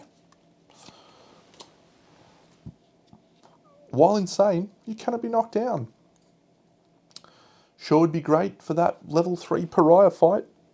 Can't get that, but still good. This one, you are hushed, so you ignore the king's rules. You just get to be like, whatever, mate. Do whatever you want, I don't care. And the best one of all, show off your king's coin bedazzlement. If you're in the monster's field of view, it is knocked down, and that is a surge, which means it cancels a monster's AI card and stops it, and its turn ends, and then you get to go. So the last time I played this campaign, I just had 3 Death King Greaves, and for the first 3 rounds, I just cancelled the monster's turn and then hit it while it was knocked down. It kind of trivialises the game. But the way that the king's set up, you need to do that, otherwise he will flog you. Does have a few downsides, which I'll talk about, but not that many. Not that many. So let's go over to our survivors. So our Maroism survivor, who is Edamame, we're going to buy... Oh, we got Stone Skin, didn't we? Yes. We're going to ditch Blackheart, Stone Skin. We're going to ditch Blackheart, and we're going to buy Unyielding for 4, because that's the neuroses of these guys. 1, 2, 3, 4. So Unyielding and Stone Skin, amazing. Shattered Jaw, whatever. So we've got lots of ways we could spend our stuff. What's our Romantic Survivor? So we could spend some XP to level them up. I kind of want to make that Qatar. So do we go for 1 more Death Metal, then 1 Hot Roll, 1 more Death Metal, 1 Weapon Proficiency point to make us a Sword Master. A Durandal Sword Master seems so good.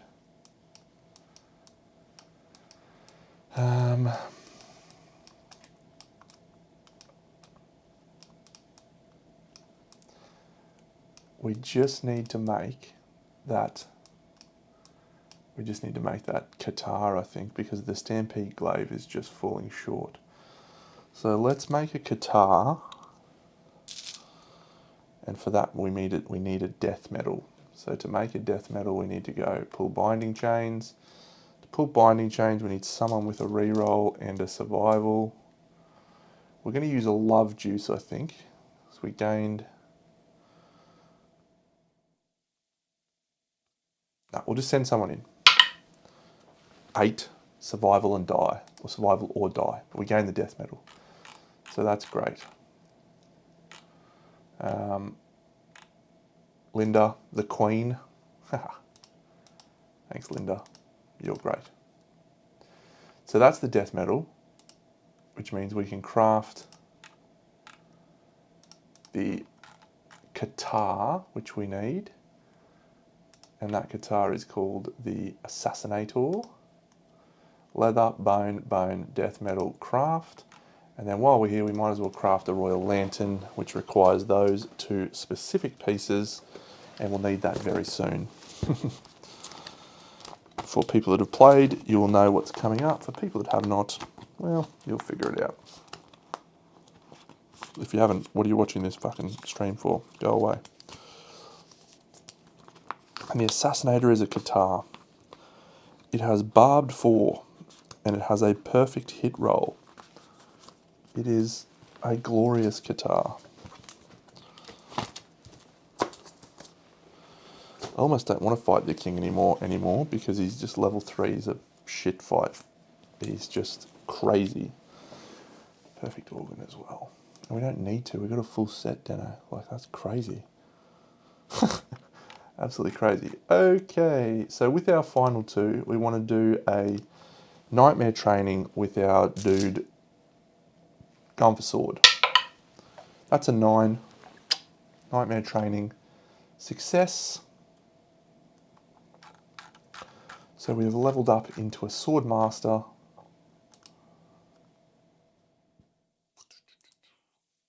Yeah. And sword mastery has been added to the settlement. And then with our last XP, we're actually going to level up romanticism, are we? For that person. And we can do that by spending a survival and moving them into level 2. Or does Linguini level up gourmandism? If she does that, she does not. So yeah, we'll spend a survival and we will, sorry, not a survival, our final endeavour to make Cucumber move to Hunt XP 10. And because she is a returning survivor, she may now ponder, and that's our saviour giving her some tips, even though she's never been out of the fucking settlement. All right, gain a Lumi, and roll 1d10 if you have a permanent injury. Do you have a permanent injury? You do not. What a legend. Gain a Lumi. How have you got 16 Lumi, my guy? Potentia est, potentia est. Okay, try and roll a 6 plus here, Deno. That's a 9. You gain a knowledge from a returning survivor of your choice. Man, I'm good at this game. So this goes away and we gain potentia est.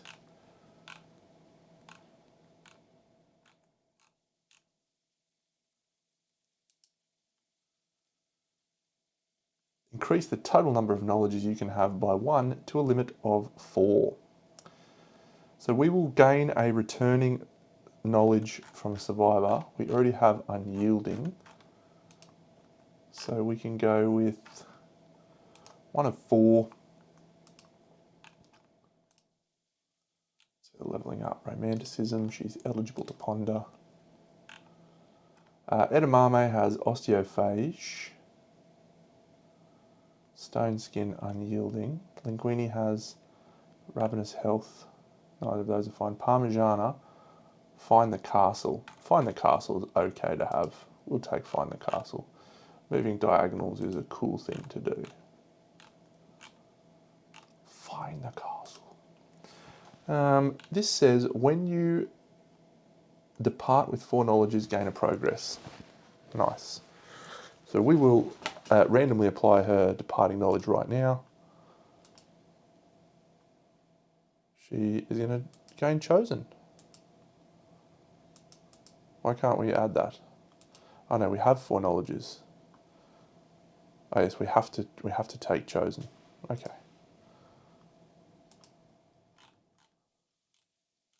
Oh well. I'm on the edge of glory. Gone too far. It's under C, Deno. You can spell, buddy. We don't have any dangerous observations, so that one is irrelevant. Okay, fear goes away. Back into there. What's the time? 8:30. I am inclined to just settle down, set up the Black Knight, prepare our gear grids, and then do that tomorrow night. And I think that's what I'll do, because last time I did stuff late, I made some pretty bad mistakes.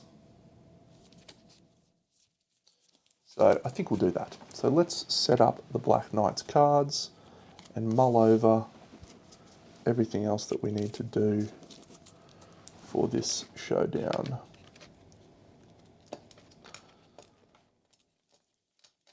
So yeah, I am really, really, really unhappy that she has to go out on this hunt. I don't think I could be more unhappy because she... we have to do mountain ascent. She is an absolute animal, and there is a strong possibility that she could just get flung off the edge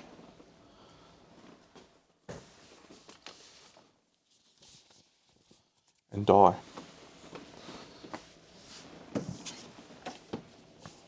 And if that happens, I may quit the game.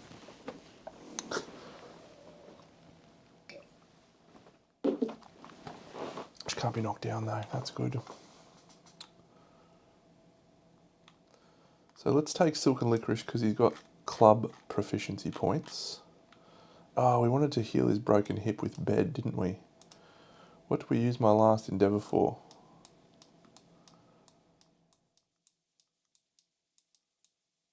What did I use it for?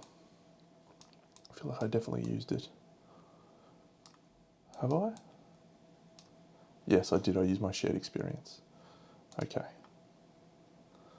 So maybe Licorice doesn't go. We save the broken hip healing for last next time. Faceism's no good. This guy's fine. This guy's fine. This guy's fine. I don't reckon we want to risk our osteophage, even though it's got bow proficiency. Yep. All right. So let's have a look at this little gear grid situation. This is very exciting. So who's going to be our king wearer? Definitely going to be the black and red armor set in this showdown because knockback is increased by 4, and that is awful in this showdown. Absolutely awful. So the Stampede Glaive comes off. So the Assassinator, this is the question. What do we use for this person? So no grease, helm, dupe, Assassinator, fine. A leather shield's fine. Tridecanthus doesn't help us against getting flung off the mountain, but it's probably good. We don't need those. Where's the rest of my utility items that I kept here? So shield, nope. Frog Doggles, nope. White Lion Mask, nope. Cult Knife, nope. Mighty Bone Axe, nope. Scrap Lantern doesn't help us. Grease doesn't help us. Pumpkin doesn't help us. Sword of Doom, nope. Red Cloak doesn't help us.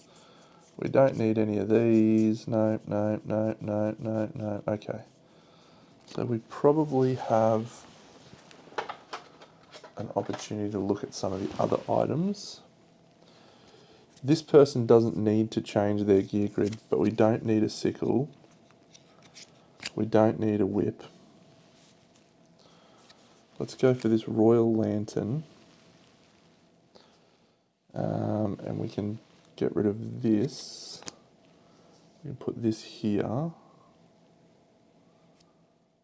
And if we can get one more red up, or red down. Yes, we go Mighty Bone Axe here. Grapple Claw into a Speaker Cult Knife, that's fine. Or a Monster Tooth actually, a Monster Tooth necklace might be a better option. We've got plenty of stuff in storage, so let's just craft another Monster Tooth. That's from the Organ Grinder. Surprising how... Don't take my hardened ribs, you ridiculous game. Surprising how often stuff that you craft in the very first few Lantern years remains relevant throughout the length of the game. Where did I put my things there? Yeah, for an item that you can craft from Lantern Year 0, kind of, the Monster Tooth necklace, for it to still be relevant at the end of the game, that's quite a cool thing. It's a utility piece, admittedly, but Yeah, so that's going to make this bow person a little more effective, because we definitely want to take the bandages. Oh, we gain an extra random monster resource. We'll just take another king's cloth, sure. So if we slide these across, then we can get rid of both of those things, because we have all of the stuff that we need to proc this, and thanks to our osteophage, we won't need anything else. However, we're not taking the osteophage, Deno, so you might need to come up with an armor set there, you absolute pest. It's not going to be black and red armor, I can guarantee you that.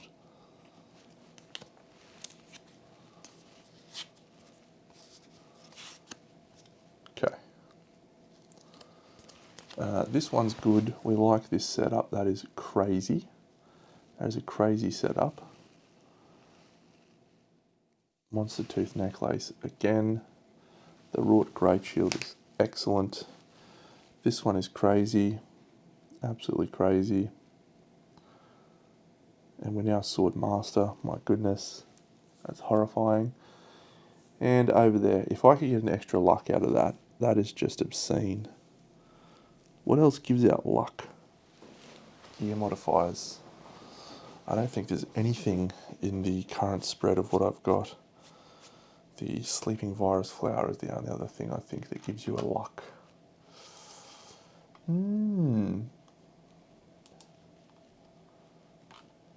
Arithmophilia. So she's going to depart with 4 knowledges, so she's going to gain a progress. Binge eating, she's got a consumable. She's got sword mastery. Oh, she's got quadradet. Courage is now 5, so you know what? I'm going to feed her a black lichen or 2. The black lichen is eat it, gain a courage and an understanding.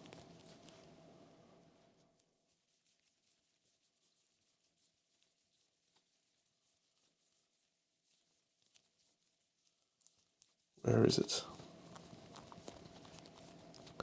And suffer the destroyed genitals, I think. Black lichen, you may consume it. If you do, your lips turn grey, gain a courage and an understanding, and suffer the destroyed genitals severe waist injury. We can do that. Destroyed genitals doesn't really bother us. Oh, it's gain a disorder. Be better if we had a Droidecanthus on it, don't I? What would have been the disorder? I'm not going to do it. Secretive.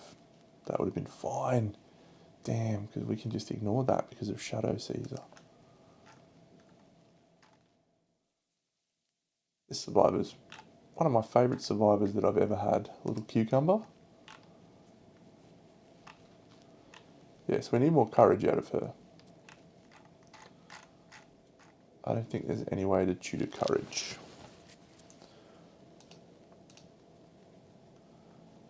Ego, you can be white.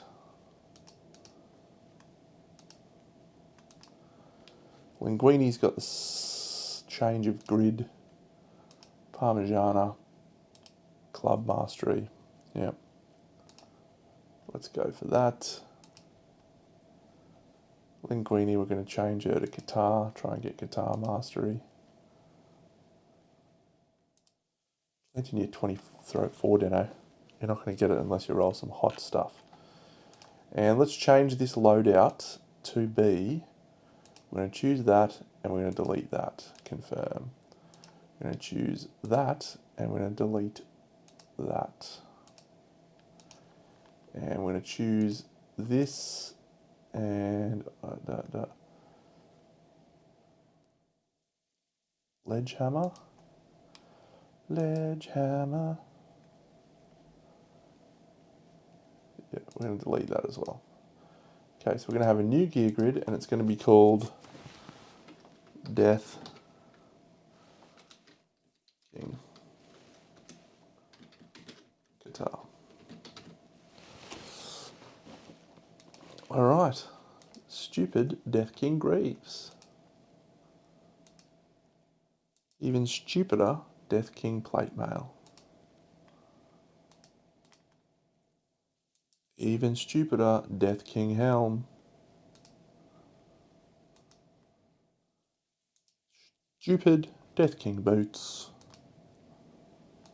And stupidest Death King Gauntlets.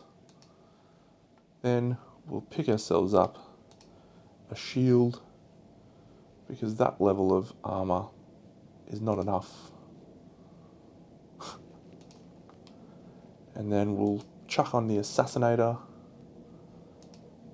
which is speed 1, hitting on a 3+, and effective strength 14. However, when we consume, we get all sorts of stuff back. It's glorious. It is paired on a perfect hit. It gains Deadly 1, Deadly 2 if it's paired. Ooh, baby. Now, what does King Armor do again? Is it just you get rid of tokens? If you have any tokens when you attack, gain 4 strength. Oof. Discard all your tokens when you attack. Does that include bleeding tokens? Have I just completely blanked on that? Is that even better than I thought?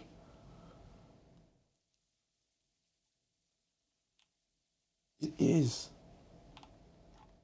How is that? How is it possible that that's better? It doesn't say attribute tokens. This is actually a bad survivor to have that set up. A bad survivor. Because the guitar is kind of better.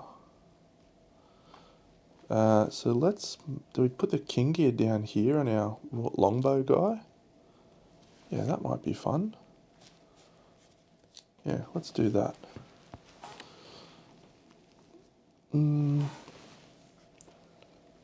What are we going to put there? Is it screaming armor? Yeah, actually, that's not bad. Screaming armor with the assassinator could be fine.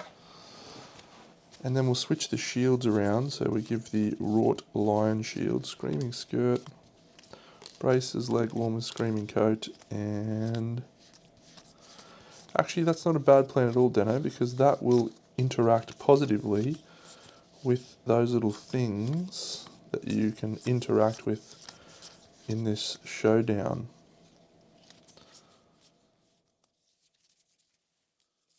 I'm speaking absolute gibberish, I know.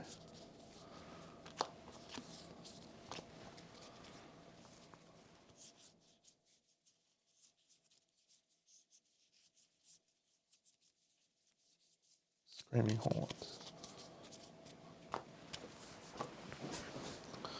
Okay, so this is my plan. I think we go the assassinator here. And I think we go longbow up here. And I think we go wrought great shield here, which means we go leather shield there. And I think we go screaming armor here. We don't need that. We actually don't need the royal lantern either. But we do want that. I'm excited now. This is a good gear grid. This is a good gear grid.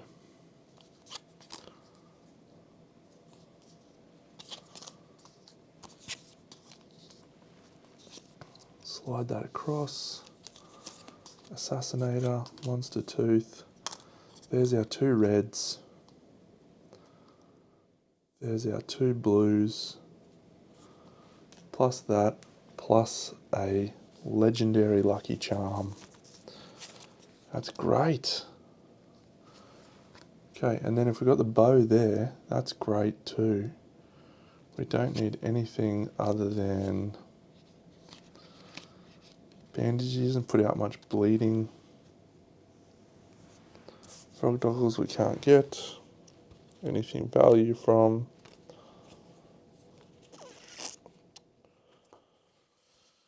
Yeah, that's okay.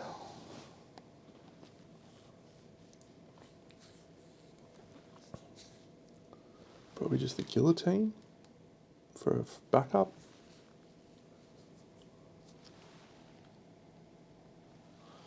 Yep, I reckon that's it. I reckon that is our gear grids. So let's go through them. Cucumber, we know what she's got. Ego. So Ego's loadout is what? What is your shtick, Ego? You are ravenous. So that will mean you will be this screaming armor set. New empty loadout. Screaming Assassinator, we're calling it. Screaming Assassinator. Monster Tooth. Wrought Great Shield. Oof.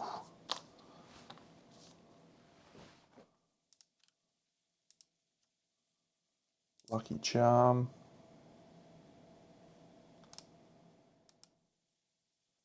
Screaming Leg Warmers.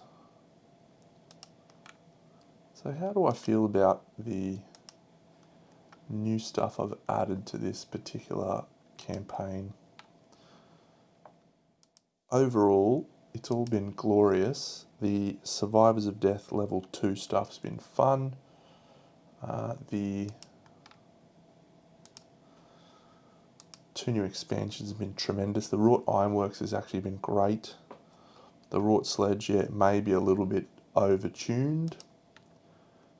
Does have a hefty requirement to craft it though. Screaming Horns. And an Assassinator from the Kingsmith. So what do we get out of this Screaming Armor set? We get no movement bonus. We do get 2 strength. We do get 1 luck.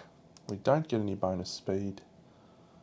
We do get 3 insanity on arrival. Not 11. And no evasion. So that's fine. So that's the Screaming Assassinator. Linguini's got the Death King Guitar, but we're going to change that to the Death King Bow, because bows work better than guitars with this set. Linguini is... Have I taken 2 Gourmandists? Yeah, that's actually okay here, because we want to discard those strength tokens to get 4 strength from the attack. So this is the Grimacing Guillotine, which is a pattern. And this is the Dried which is an organ grinder. And this gets us +2 survival on departure.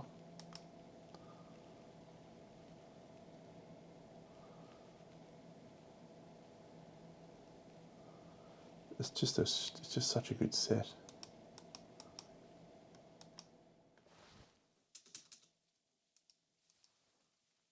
And we don't get any luck. We don't get that. We got the wrought longbow. Great. So that's done.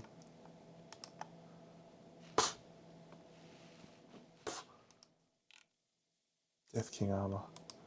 Sure. Give yourself 13 armor, you absolute lunatic, Ego. No, Linguini. So Linguini's going to change to the bow.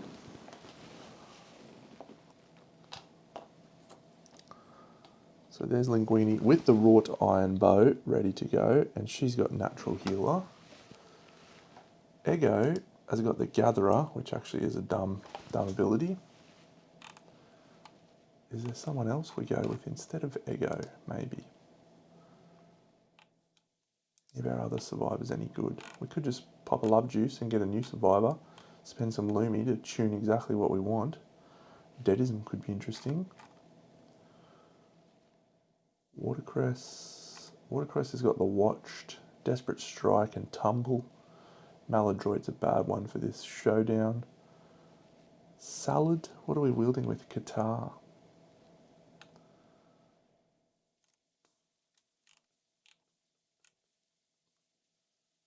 Facism's not a good one for this showdown. Silken licorice. Broken hip. Your -1 movement. The ardent character card is good. Largesse is if you're honourable, you can do something. Yeah, it's not that useful. He could be good though. You cannot dodge. Yeah, that broken hip dodging ability is maybe not super relevant. Do we take out licorice? No, he's got 2 club. It's either watercress.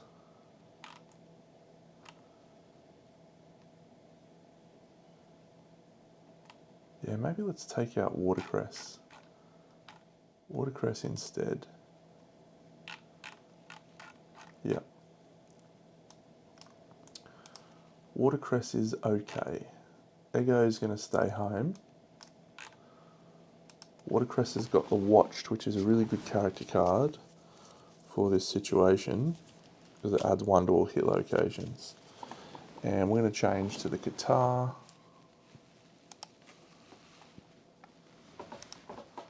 We have no proficiency points, but maybe we can Nightmare train it up.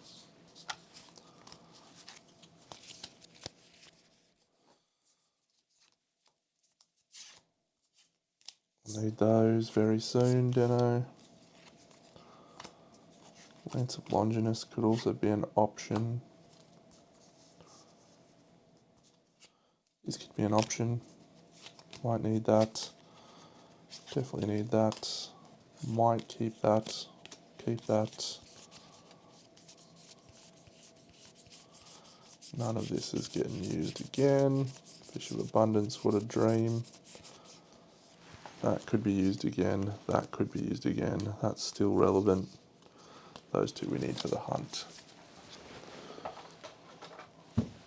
Now, okay, so Milky is wielding Qatars. Who's Milky going to be? You can be Milky. Sorry, not Milky. Watercress. Watercress is a dude, not a girl. Alright, that's Watercress. That's a pretty good thing. He's got a guitar. Great. Watercress.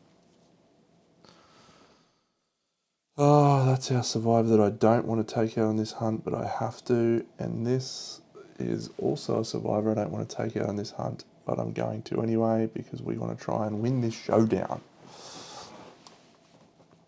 Watercress. Change your gear grid to Screaming Assassinator. Save. All good. Parmigiana. Your gear grid is this Earl Satiated Club. We're happy with that. 2 movement, 2 strength, no luck. 3 survival on departure. It's actually 5 survival on departure, not 31. And that is because of the Drydocanthus and the Earl Tassets. It's a good, supportive, encouraging deck, that one. Parmigiana, Linguini, you got the King Armor with the bow. She is going to gain a token when she consumes on the hunt or showdown. Consume a positive attribute token. Gain a progress. Nice. Can fully heal a hit location is absolutely ridiculous. We're departing with Chosen, which sucks, but Potentia Est will be good. Unyielding. Yeah, we just got to not fall off the edge of the map is basically what we need to do. It's basically all we got to do. That's it. Find the castle.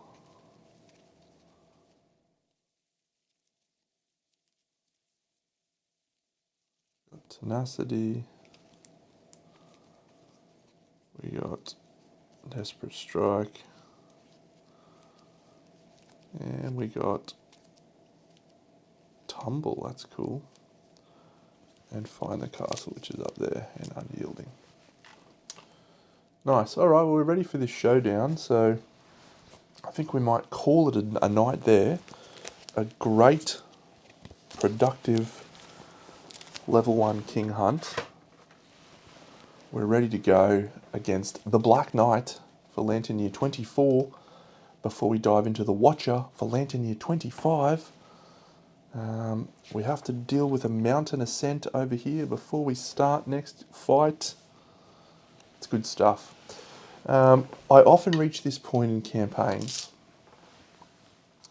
where the showdowns feel, trivial is not the right word, but I'm really just excited to fight specific fights. So I'd like to fight the Black Knight. I'd like to fight the Watcher. And then if we beat the Watcher, I'd like to fight the Red Witches. And then I'd like to fight the Gold Smoke Knight. We have to go through 3 or 4 other fights. Yeah, 1, 2, 3 other fights in addition to those interesting 4 fights. And all that happens out of those other 4 fights is we actually just get better and better and better, because we gain more resources, we gain more of the stupid gear, we gain better weapons, and we level up. And that's sort of where I feel like the 25 Lantern Year stories, which is the Sun campaign and the Stars campaign, are just fractionally better, because they don't have these extra 5 years where you're just ruffle stomping everything. So, but nonetheless, this campaign's been great. I've loved doing this on stream. I don't think I'll do this again. It's been a very intensive experience, you know, having to stream all of this stuff. Normally, if I'm just playing, I can take a little break and, you know, go do something else for a bit, or I get to rethink my decisions. If I'm like, oh, I actually think that's a good move, I can sort of wind it back. And whereas in this one, I've just gone hammer and tong. It's been great, but it has been a lot. Maybe I'm just going to use a love juice and see if we can have a kid. It's a 9 and a 9. We get +1, so we've had 2 kids. Fuck, I love being me some days. It's so good. All right, 2 new survivors. This should be when we have Clan of Death, actually. I'll do that when we've got Clan of Death. I'll just roll the survivors now. 1 new survivor. It'll be a male. Their name will start with C. It'll be Cobb. Little corn in the cob. Oh, that's right, we can pass down weapon proficiencies now. So yeah, we'll choose a sword and club. Take that. We'll just do this as if it was Clan of Death, because I'm going to take that next year. Absolutely, inevitably, create. We'll roll a random philosophy. We get to flip 2, but you can flip an extra 1 at the cost of a couple of Lumi. Deadism, I think, is the one I want to go with. Yeah, let's get a really cool Deadist. And let's roll for that.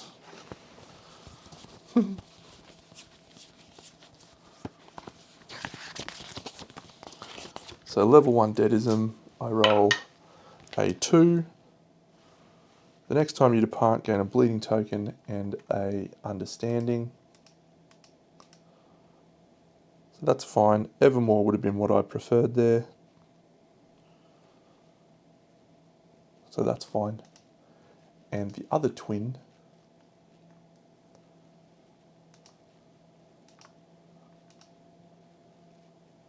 which will also be a male. What are the chances of that? I'm keeping that. Cucumber, and it was Club Guy, wasn't it? What are the chances of that happening? Inherit the club. That this random survivor is called Trent. Oh yeah. And let's flip 3 philosophies. 1, 2, 3. Deadism, homicidalism, and Marrowism. I guess Big Deno's a Marrowist. What a legend. Good to have another Marrowist on the team. Big Deno rolls a 1. I actually think that's not bad on this one, is it? Gain a Lumi, gain a random disorder, gain 10 strength, 1 strength, and 10 insanity. No, not a torment, you buffhead.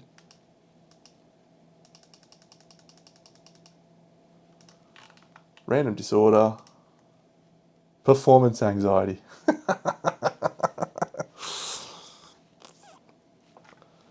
Gain a Lumi. Nice. You can gain a speed if you roll a 9 or a 10 there. I'm playing myself as an osteophage. What a champion. All right, that's it, friends. I am done. Have a wonderful evening. I will catch you all tomorrow night when we're back to place off against a Black Knight. See you all then. Big Channel out.